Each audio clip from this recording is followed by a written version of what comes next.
Welcome to the debate. Our focus today, it stems from material looking at India's scientific and technological journey over the last decade or so, and it makes a pretty profound assertion that a clear strategic vision hasn't just guided progress, it's fundamentally transformed the nation, making science the very basis of nation building. The achievements mentioned are really vast, from historic space missions to the rapid spread of digital infrastructure and a, frankly, booming bioeconomy. The claims are certainly eye-catching, and the milestones are remarkable, no doubt. The pace, the scale of deployment, especially when you look at digital services, it's pretty much unparalleled globally. Exactly. And that brings us right to our core question for today. Does all this evidence covering space, digital infrastructure, biomanufacturing, startups, the whole lot, does it really confirm that India has undergone a fundamental, self-sustaining, systemic transformation in its innovation ecosystem? Or, alternatively, do these, yes, very impressive achievements actually represent more of a collection of highly successful, perhaps targeted, state-driven project successes, ones that might still rely quite heavily on continuous policy intervention, that sort of mission mode execution just to keep going in the long run? That distinction is absolutely crucial, I think. A truly systemic shift implies a kind of inherent momentum, something that can survive, the ups and downs of political cycles, funding changes, whereas project successes, however brilliant they are, they can potentially atrophy if that underlying foundation isn't strong everywhere. Right. My position is that the evidence, when you look at it comprehensively, overwhelmingly confirms an irreversible transformation. It's a systemic shift towards genuine self-reliance, atmanirbhata, really driven by research now. I believe the momentum is, woven into the fabric of the national infrastructure itself, not just a series of, let's say, isolated wins. And I suppose I'm coming at it from a slightly different angle. While we absolutely must celebrate these achievements, they are significant. The evidence, as I read it currently, points more towards these high-profile mission mode successes. They demonstrate competence, yes, fantastic competence in many areas, but they haven't yet, in my view, fully guaranteed a broad, self-sustaining scientific and industrial ecosystem across all the foundational research sectors that really underpin everything else. Well, I think the reality is that the shift has gone far beyond just a policy vision. It's manifest. You can see it in the physical capacity of the nation now.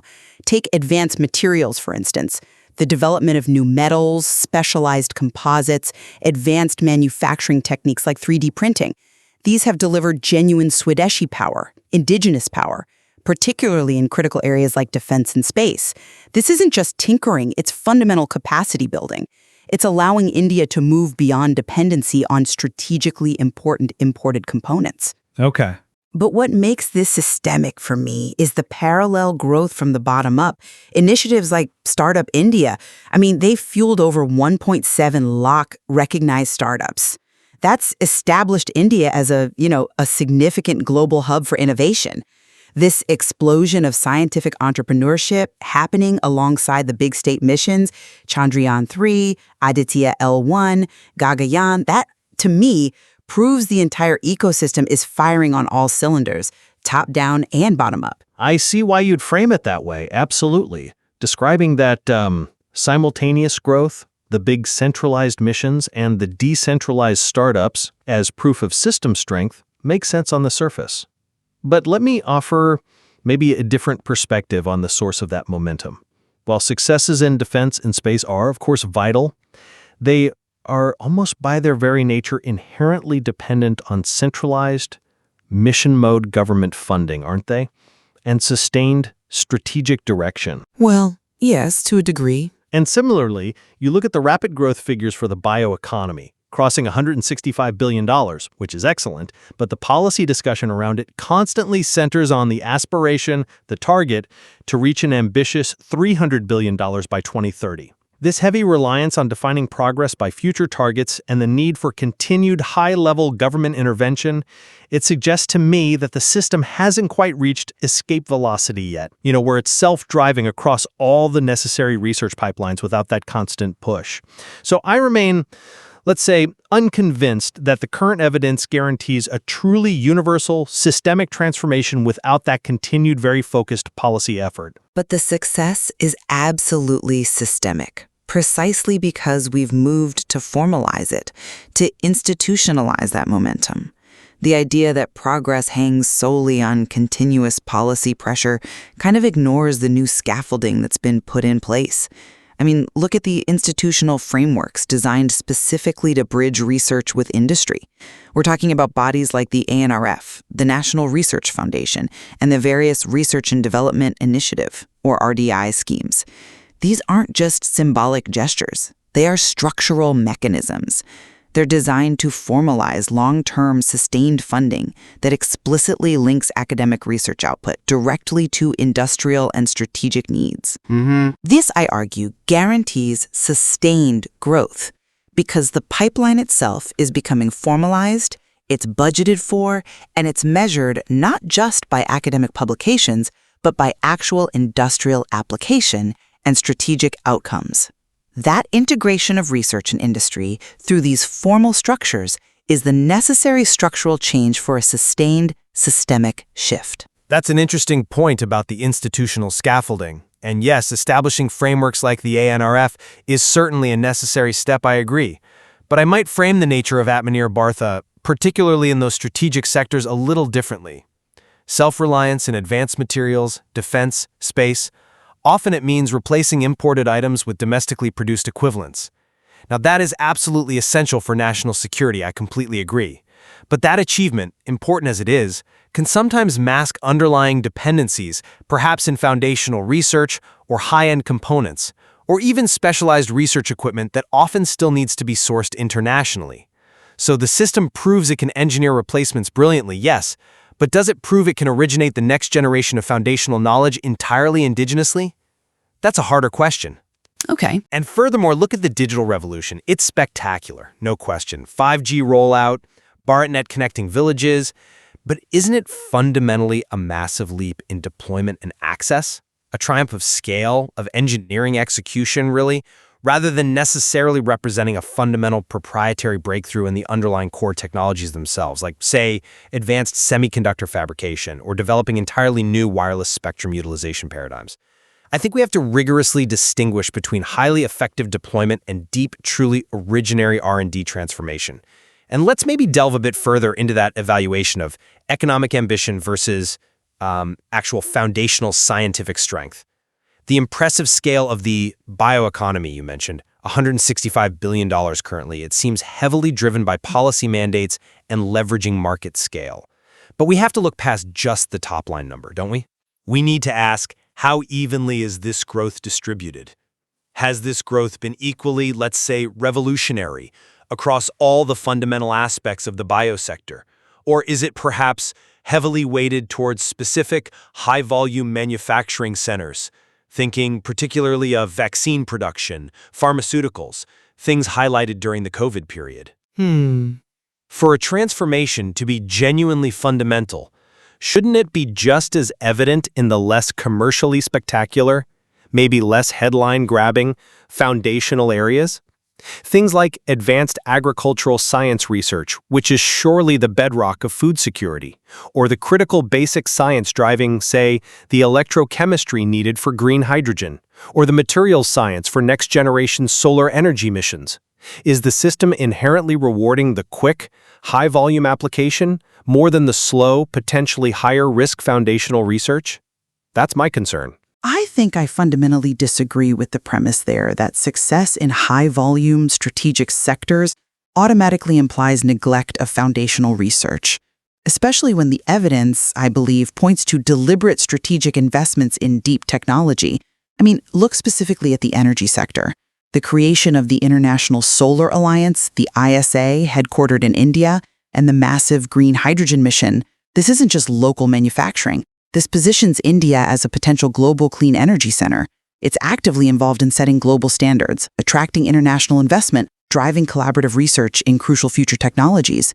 That feels like helping define global paradigms, not just responding to them. Fair point on the global initiatives. And furthermore, the commitment to the quantum mission, focusing on secure communication and computing. I mean, that's a definitive eye on fundamental, future-defining research. It has almost zero immediate commercial application today, but it's the kind of science that will underpin the security and the economy of tomorrow. These aren't just applied technologies we're tweaking. These look like investments in defining the next generation of scientific theory itself. And moreover, I'd argue, the digital leap is perhaps the clearest evidence that this systemic transformation has reached society as a whole, integrating research right into public life. Think about the establishment of the India AI mission, Bashini, the language accessibility tool that's designed for mass use, and the widespread integration of digital dashboards into governance.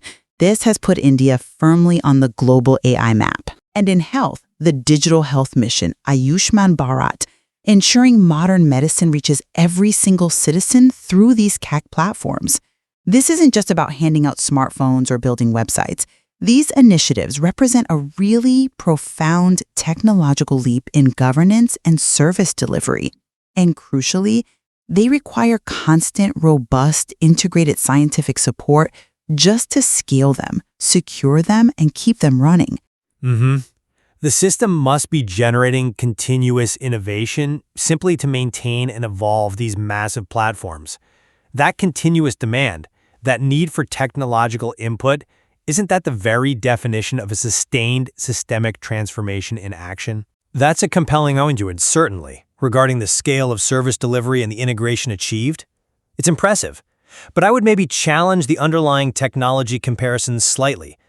The immense success of these digital missions, the sheer scale of Ayushman Bharat, the reach of Bashini, it often relies on world-class execution and integration, leveraging huge user bases incredibly effectively. However, does that necessarily equate to originality in, say, fundamental algorithm development or breakthrough core hardware innovation? While Bashini is undoubtedly transformative for end users, isn't the true measure of a scientific transformation whether India is defining the next generation of AI paradigms? The mathematics, the core theory behind the algorithms? Or is it primarily applying existing ones, albeit at a globally unmatched scale? But application at scale requires innovation too. But I come at it perhaps from a slightly different angle. Effective application proves competency and engineering might, definitely. But guaranteed long-term scientific leadership. That requires continuous excellence in the basic research that underpins these applications. It's about ensuring we aren't simply building these incredible systems on, perhaps, imported theoretical foundations in the long run. We've covered a lot of ground, but I think we've returned to the core point for me, the sheer volume, the breadth, and the clear strategic focus of these achievements we've discussed. From reaching really the pinnacle of space research with missions like Chandrayaan-3 to these pioneering efforts in AI governance and demonstrating decisive self-reliance in strategic areas like advanced materials, it all points, in my view, to a successful structural transformation. The national focus on science has, I believe, undeniably created a robust new foundation, one that's necessary for becoming a developed nation. And the evidence of these new institutional frameworks, coupled with the momentum we see across both academia and entrepreneurship, suggests this growth is now systemic and increasingly self-driven. The achievements are monumental, I absolutely agree, and the pace of the bioeconomy's growth, the dynamism of the startup ecosystem, these are undeniable sources of national technological progress and, indeed, pride. However, I think we must retain that intellectual rigor and perhaps be cautious about defining a successful vision solely based on hitting targets or launching high-profile projects. The challenge as I see it remains ensuring that this reliance on highly targeted mission mode projects, which are, at the end of the day, fundamentally policy dependent, truly gives way to broad, deep, and fundamental research excellence right across the board. That, for me, is the final step needed to guarantee long-term scientific leadership, truly divorced from the need for that continuous top-down policy push. Well, both our perspectives certainly illuminate the complexity involved in evaluating national scientific progress. It's clearly a balancing act between political vision, ambitious economic targets, and the tangible reality of foundational scientific capacity on the ground. Agreed. And it clearly shows there is, well, much more to explore and understand within the material regarding the long-term sustainability and the precise trajectory of India's technological future.